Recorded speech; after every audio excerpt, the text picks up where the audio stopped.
Hello and welcome to Breakfast All Day. I'm Christy. That is Matt. That is Alonso. Oh boy, we are barely at Halloween, but we're already looking ahead to the warm, fuzzy coziness of Christmas time type movies with Holidate. Yes, I realize they go through every holiday and Holidate, but it's essentially a Christmas movie, which is why our good friend Alonso is going to describe it to you.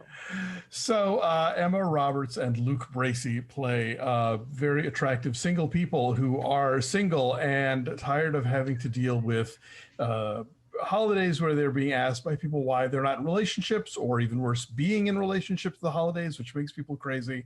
And so they mutually decide that they're going to be each other's holidate, their platonic date for the whole year. So starting with New Year's and carrying us through pretty much every major holiday. It's no strings attached. They're not going to be into each other. They're not going to have sex. They can tell each other things as bluntly as they want to, until of course they don't, because it's a rom-com. So the question just becomes like, will these kids stop talking a good game about not being involved and just get involved already? I thought this was really charming. We talk about how there are comedies where I've laughed enough and where I've laughed a lot, and this is in the middle. I would say I laughed regularly. I think Emma Roberts and Luke Bracey are very charming in this. They have fun chemistry. This is an R-rated movie, so while it has the premise that sounds like something you'd see on Hallmark, it is bawdy. There are bad swears and some outrageousness of various stripes. But yeah, I don't know. I had fun with it. And it's funny because I know a lot of the people that I know online who are very down for Hallmark and what Hallmark does were not down for the R-ratedness of this movie. And then obviously, I guess we're going to hear from people who aren't down for Hallmark, but also aren't down for this movie. This was lame. This was retro and aggressively cute. And maybe I don't watch enough Hallmark movies to have as much of a firm foundation of comparison as you do, for example, Alonso, because I found this just insipid and super white and safe. Although they have like an Asian character, but she doesn't get to do a whole lot. A hot Asian character, it should be noted, by the way. She is, but she also is super uptight. Yeah. Wait, which one are you talking about? The sister-in-law. About to be sister-in-law. I'm talking about the doctor next door who Frances Fisher keeps trying to set her up with. The doctor, right. He's Persian, right? Yeah, I was talking about this. I thought he was South Asian. Okay, I think he's South Asian. He's the lead in the 100-Foot Journey. Yes, that's why I thought that.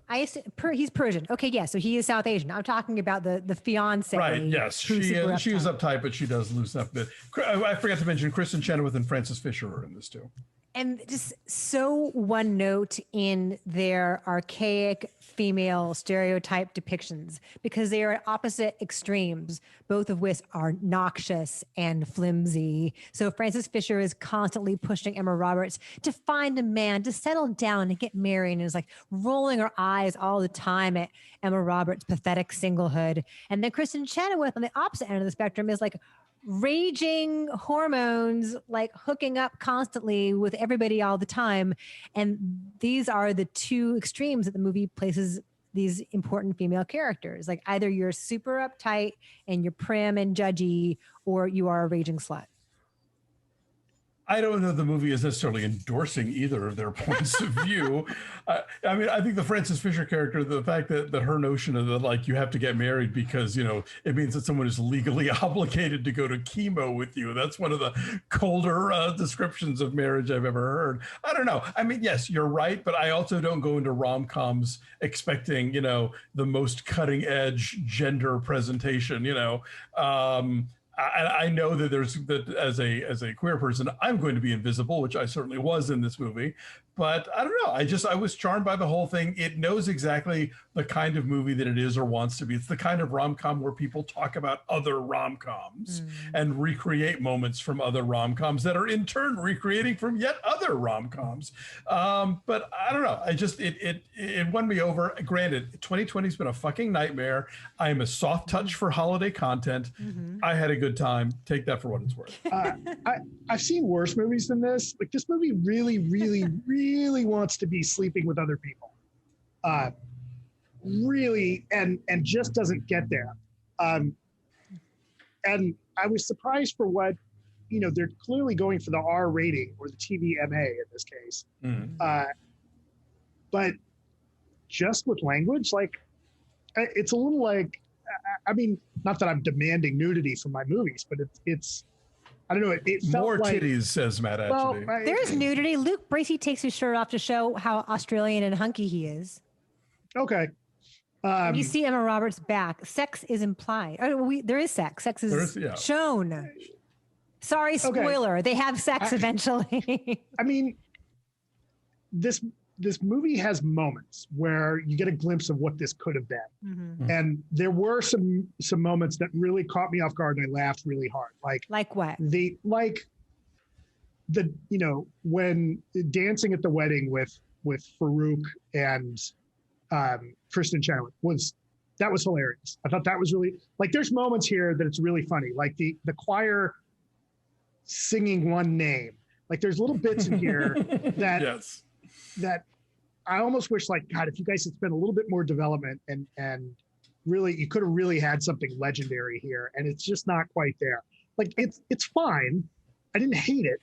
And it flirts with some interesting things, like, okay, it's okay to just date, and like the scene on New Year's Eve is like, I can wear a slutty dress and it's fine.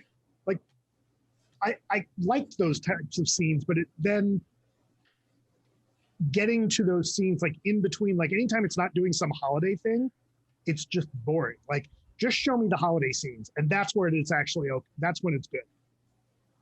But then it's essentially the same scene over and over again. Like they're wearing some stupid hat or some stupid costume and they're getting shit-faced together. And that is the extent of them bonding, and it's this very predictable formula. And I realize, yes, all rom-coms have a predictable formula, and the charm of them lies in the details and in the chemistry. They were okay together. They're both nice looking. They both wear sweaters well, It's fine. I laughed at some of the stuff in the New Year's Eve party, I will admit. Yeah, that's a funny sequence. The whole montage of what happens to them at the New Year's Eve party is very funny. It has moments here. Yeah, the thing with the choir, Matt, like that's a cute idea that they don't explore. Like they scratch the surface of that, and that could have been more. Things like that. Right, they could have done a lot more with that. Again. Right. Like she doesn't have a mic and she needs the choir. Like that could have been a really funny bit.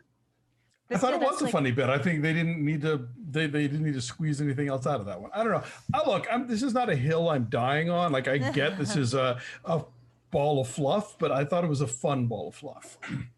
I found it a cringy ball of fluff and a waste of a lot of talented, interesting actors. Wow. There, I'm saying 2.3. I'm saying 5.5. Chances are you have a Netflix subscription, so why not? I said 7.5. I had a good time. And like, this is one of those things where like, don't at me about what other things I gave scores to, because this is not how the numbers work. Oh, that's at him. That's his favorite. That's his favorite. I had a fun time watching this movie. It was a pleasant 100 minutes or however long it was. So I had a good time. Our numbers are 5.1.